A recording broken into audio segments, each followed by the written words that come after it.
Sa number 5, mga ginpatukod nga mga structure sa Bacolod City pinaagi sa loan sa bangko, ginpang inspeksyon. Ginlibot na kagin-inspect sang Sanggunian Panglungsod sa Bacolod City ang tanan nga mga proyekto nga ginpatukod sa idalom sa administrasyon ni anay Mayor Evelio Lunardia kag anay Mayor Alfredo Abelardo Benitez. Ginsiling ni Councilor Al Espino nga lakip sa mga gin-inspect ang sang SP amo ang 8.7 hectare nga tree eco park sa Barangay Alangilan nga yara na sa karon sa 80% nga completion rate.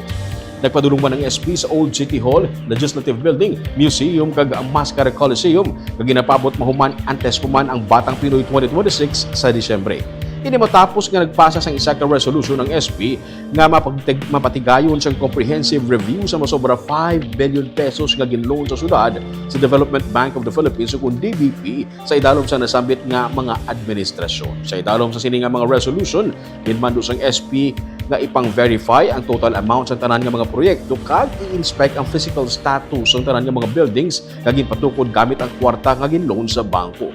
Dubang pa ni Espino ang paglibot sa tanan nga mga proyekto ang kabahin sa pagpasiguro sang SP sa publiko nga nagabantay sila sa tanan nga mga lihok sang syudad. Matapos nga nalibot ang tanan nga mga proyekto, iga-present sang 3 ka mga komitiba nga kabahin sang inspection team ang resulta sa SP.